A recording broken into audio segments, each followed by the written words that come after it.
안녕하세요. 한류의 신과 해외 반응을 소개하는 한류클래스TV입니다. 오늘은 일본의 K영화 리메이크를 알아보고 이 일본 리메이크 중 일본 열도를 뜨겁게 달군 원작 K영화의 일본 시청자 반응까지 살펴보겠습니다. 2000년대 중반까지만 해도 일본의 영화나 드라마를 국내에서 리메이크한 작품들은 꽤 많았지만 그 당시에는 그 반대의 경우는 생각보다 많지 않았습니다. 지금은 한류의 영향으로 일본이 한국 영화 드라마를 더 많이 리메이크합니다. 내가 살인범이다는 살인의 추억 속 범인이 세상에 나온다면이라는 상상에서 시작한 범죄 스릴러물입니다. 이 작품은 2012년 한국 원작을 2017년 22년 후의 고백이란 제목으로 일본에서 리메이크했습니다. 김지훈 감독의 데뷔작 조용한 가족 또한 일본에서 리메이크된 바 있습니다. 1998년 한국 원작을 일본이 2001년 카타고리가의 행복이란 제목으로 리메이크했습니다. 수상한 그녀 또한 딱 10년 전 이맘때 개봉해 700만 관객을 달성하며 크게 흥행했는데 일본에서는 2016년에 Sing My Life로 리메이크됐습니다. 강동원과 고수가 투톱으로 나선 비주얼 폭발 영화 초능력자도 2010년 원작을 일본에서 2014년 몬스터즈란 제목으로 리메이크했습니다. 더 과거로 가보면 1998년 첫 개봉 후 2013년 재개봉까지 한 8월의 크리스마스는 개봉 당시 평단과 관객에게 모두 최고의 평가를 받은 작품입니다. 변두리 사진관에서 아버지를 모시고 사는 정원은 죽음을 앞두고 있습니다. 평소처럼 하루를 보내던 그는 다림을 만나게 되고 두 사람은 서로에게 특별한 감정을 느끼게 됩니다. 허진호 감독과 배우 심은하의 데뷔작이었던 이 작품은 26년이 지난 지금까지도 국내 멜로 영화 베스트에 늘 손꼽히는 작품입니다. 국내 개봉 후 이듬해 일본에 소개된 이 작품은 일본에서도 큰 반향을 일으켰고 흥행에도 성공했습니다. 이는 이후 8월의 크리스마스가 리메이크될 수 있는 발판을 마련해 주었습니다. 리메이크작 역시 원작과 마찬가지로 인생과 사랑, 삶과 죽음에 대한 깊은 통찰을 그려내며 리메이크된 작품에서는 원작 캐릭터 정원과 다림의 심리 변화를 더욱 디테일하게 보여주고 있으며 원작에서 보여준 절제의 미학에 일본 특유의 영상미를 더해 또 다른 감성을 이끌어냈다는 평을 받았지만 원작을 뛰어넘지 못했습니다. 허진호 감독은 초기 뉴웨이브에서 약간 벗어난 곳에 서 있었고 이 감동적인 그리고 물론 비극적인 로맨스는 당시에는 조금 다른 것으로 여겨졌습니다. 감수성이 풍부하고 평론가들의 꾸준한 인기를 얻으며 컬트적인 팬층을 확보했고 영화는 배우 한석규가 대스타의 길을 걷게 만들었습니다. 다음은 8월의 크리스마스를 시청한 일본 시청자 반응입니다. 작은 사진관 주인과 여 공무원의 짧은 사랑을 부드러운 영상으로 그린 순의 러브스토리다. 사진관에 모인 사람들, 어린이, 노인, 친구 등 인물들이 모두 친절하고 좋았다. 너무 허무하고 슬픈 사랑으로 사랑하는 사람을 슬프게 하지 않으려고 밝게 행동하는 주인공 한석규의 연기가 멋지다. 예전 리뷰에 언급했지만 심은하는 청순하고 매우 아름답다. 화려한 스토리나 연출은 없지만 서로 생각하는 모습이 가슴을 아프게 하는 명작이다. 일본 리메이크판은 아직 못 봤는데 나중에 볼 생각이다. 이 감독의 봄날을 간다를 보고 감동해서 이를 DVD로 보고 이보니 세 번째 감상이다. 어떤 기사에서 허진호 감독은 오즈 야스지로의 영향을 받았다고 한다. 기쁨도 슬픔도 담담하게 그려져 있다. 안타까움이 가슴에 남는 좋은 작품이다. 이 영화 엄청 좋아한다. 결코 화려하지 않지만 두 사람의 순수한 마음의 미묘함을 정중하고 섬세하게 그리고 있어 매우 아름다운 이야기다. 벌써 25년 전 작품으로 이 작품이 가지고 있는 소박함이 놀랍다. 이것이 한국 영화입니까? 작품에 비치는 거리가 현재 한국 영화에서 보는 거리와 달라서 말입니다.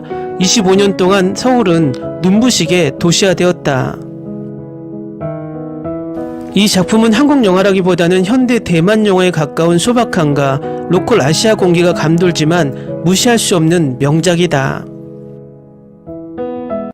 한석규님이 연기하는 주인공은 임종에 가까운 사진가게 주인이지만 상쾌하고 적극적으로 사는데 그 모습이 매료된다. 순애는 안타깝기보다는 담담하게 그려져 있고 소소한 만남을 다룬 휴먼 드라마라고 할 수 있겠다.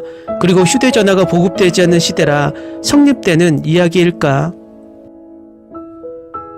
소프트 아이스크림을 나누어 먹는 장면이 좋았다. 나도 나누어 먹고 싶다. 안타까움이 담긴 러브스토리다. 한류붐의 계기가 된 작품이란 것도 납득이다. 시시각각 다가오는 죽음을 고급스럽게 조용하게 그린 작품으로 명작이다. 인생은 뭔가 아이러니해서 인생에 막이 내릴 때 사랑이 찾아온다. 그것이 보물인지 아닌지는 사람에 따라 다르겠지만 주인공은 행복했다고 생각하고 싶다. 비록 서로 사랑을 확인할 시간조차 남아있지 않았다. 좋아한다고 말하는 것이 사실 더 쉬웠겠지만 서로 마음을 차근차근 확인해가는 느긋한 템포의 세세한 연출이 사랑스럽다. 주인공이 조용하고 부드러운 연기 역시 무척 좋았다. 주인공이 아버지에게 리모컨 사용을 가르치고 있다. 사소한 일이지만 울어버리는구나. 그의 분위기와 사진관의 모습이 멋지다. 좋아하는 영화라 DVD로 다시 감상했다. 연애 영화 중에서 톱클래스로 좋다. 이 두 사람의 절묘한 거리감 그리고 주연 두 사람의 연기가 훌륭하다. 안타깝고 아름다운 명작이다. 일본 리메이크 작품을 보고 이 작품에 겨우 도착했다. 30대 시한부가 20대 초반 여자를 사랑하게 되면 라든지 기계치 아버지, 영정사진을 찍는 주인공과 할머니의 온화한 얼굴 등 울고 싶은 곳을 들자면 끝이 없다. 리메이크판을 본 후 보아서 좋았다는 것은 어디까지나 개인적 견해다. 홍상수의 다른 나라에서를 보고 있자니 왠지 오랜만에 이 영화가 다시 보고 싶어졌다. 간결한 것과 각본 역시 좋다. 사라질 사람이 리모컨 사용을 가르치는 장면은 최근 한국 드라마에서도 재현되고 있었지만 제목이 기억나지 않는다. 이 영화에 대한 찬사였을까? 처음부터 끝까지 애수로 가득 차 있다. 대사도 최소로 배우 특히 주인공의 연기가 두드러진다.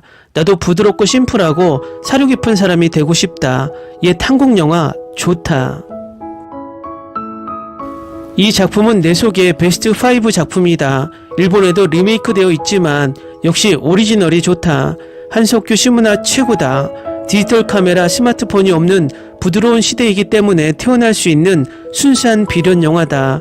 이 영화를 보고 나서는 나를 아저씨라 불러도 저항이 없어졌다.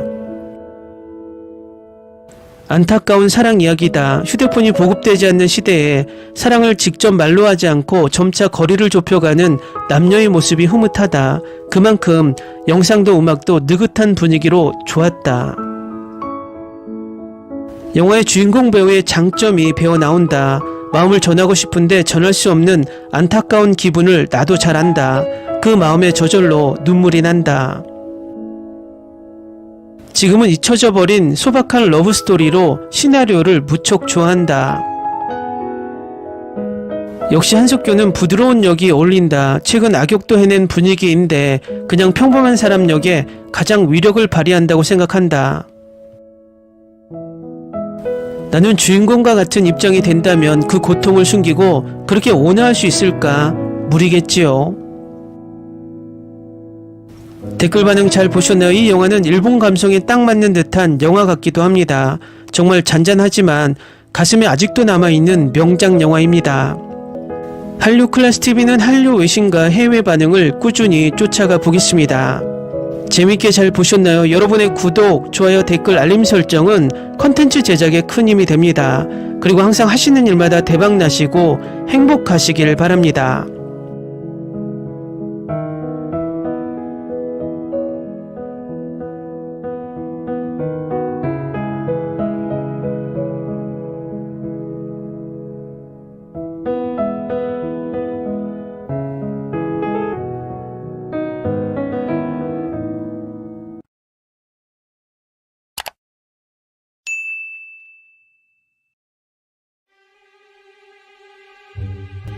Ni se te ocurra.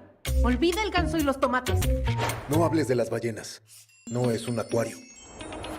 No actúes como tonta. Que eras una genio. ¿Sí? No vayas a presumir, a la gente no le gusta eso. Y no digas cosas sin sentido. Y bueno, ¿minamos? Hasta pronto. Abogada, tengo mucha curiosidad por conocerla.